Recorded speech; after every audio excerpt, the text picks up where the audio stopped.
We are on our second division for 2022 division previews and predictions, and this time it's the AFC East. If you missed the NFC East video, give it a look, but if not, then let's get into this video. For literal decades, the Patriots ran this division, but a new team has gained control and has won it back-to-back years. The Buffalo Bills are one of the premier teams in the league and are legit Super Bowl contenders. Now, like we did last time, we'll check DraftKings odds for the AFC East win totals in 2022. To no surprise, it's the Bills at number 1, who have an over-under at 11.5. Second is the Miami Dolphins at 9. The Patriots come in at third at 8.5 wins. And the bottom is the Jets at 5.5. Once again, we'll do this in reverse order to keep it suspenseful, and to no one's surprise, we'll start with the Jets. This Jets team went 4-13 last season, which was last in the division, but my 2022 prediction for the Jets is 6-11. I really do like what they have built since Joe Douglas has taken over, but this is a really good division, and well, the Jets do tend to disappoint. But with that said, they have added some more good pieces to this football team. The consensus feeling amongst most football fans and analysts of the NFL is that the Jets killed it in this last draft, especially with their first 4 picks. Not only that, but they juiced up the tight end room, adding CJ Uzomah, Tyler Conklin,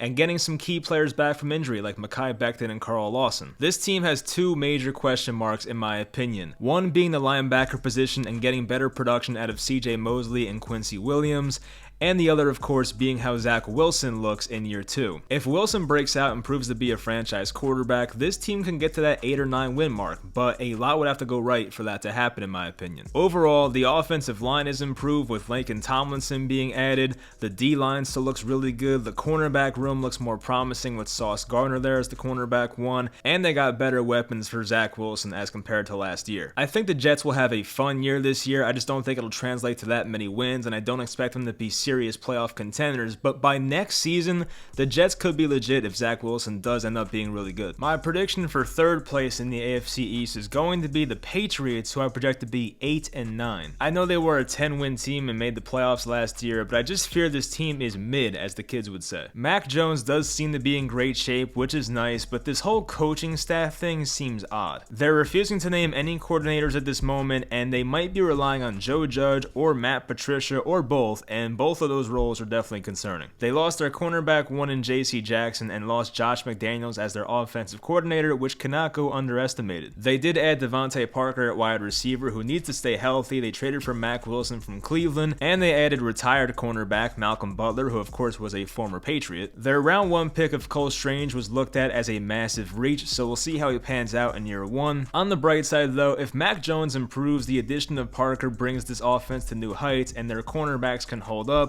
then they should be fine. I still think Miami and Buffalo are better, but it's hard to count out the Patriots based on their history and Bill Belichick. It is a big year for Bill Belichick though. If this Patriots team crumbles just 2 years after a big spending spree in free agency, it's not going to be a good look. I'm sure this team does want their revenge based on how wildcard weekend went last year, but I just don't know if they have the talent to do that. My second place team in the AFC East is going to be the Miami Dolphins, who I project to be at 10-7. The Dolphins had a pretty fun offseason. They made one of the biggest splashes trading for 28-year-old stud wide receiver Tyreek Hill. They signed the best left tackle on the market in Teron Armstead, completely revamped the running back room with Chase Edmonds, Raheem Mostert, Sony Michel, and signed veteran edge rusher Melvin Ingram. Just like the first 2 teams we went over, there needs to be some answers at the quarterback position, and that of course starts with Tua Tagovailoa in his 3rd year. Tua has proven to be nothing more than average in his first 2 years, but for this Dolphins team to be taken seriously, they're going to need him to take another step or 2 in his development. They added a new head coach in Mike McDaniel, a guy that I absolutely love and hope he has a lot of success. He learned from Kyle Shanahan, has been around some great coaches in his past, and seems to be a great personality for modern day players, definitely a player's coach. Offensively, with the play calling of McDaniel and the weapons of Tyreek Hill, Jalen Waddle, Mike Gesicki, and more,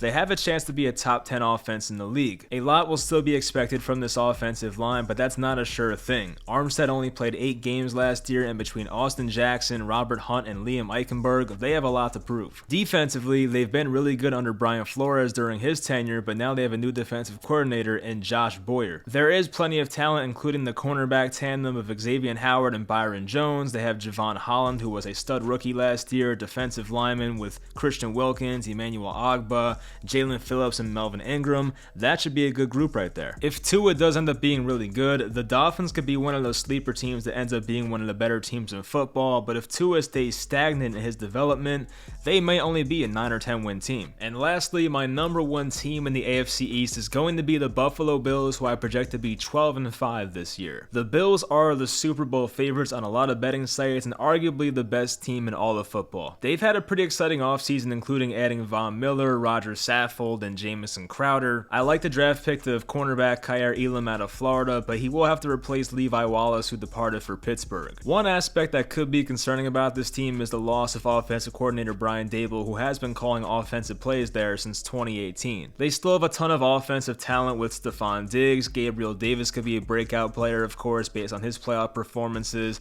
Dawson Knox, and the addition of rookie running back James Cook. Josh Allen still has a chance to be better, which is scary, just at 26 years old, and this could be the first year he wins the MVP award if things go right. Defensively, I still like their secondary, but their defensive line still has to get good production out of Von Miller, Ed Oliver, and Gregory Rousseau. I feel very good about this team making the playoffs, assuming Josh Allen stays healthy, but they need to get past the Kansas City Chiefs. They had them beat last year in the divisional round in my opinion, but a bad coaching decision to kick the ball out of the end zone may have cost them a Super Bowl last year. But who knows, without Andy Reid and Patrick Mahomes in the picture, maybe the Bills would have won back-to-back Super Bowls, you never know. Maybe this is in fact their year, and by the time I make my full predictions in late August or early September, I might be picking the Bills to be the last team standing. So that will do it for this video. Hopefully you guys enjoyed. Leave in the comments your predictions for the AFC East in 2022, and I will talk to you guys next time.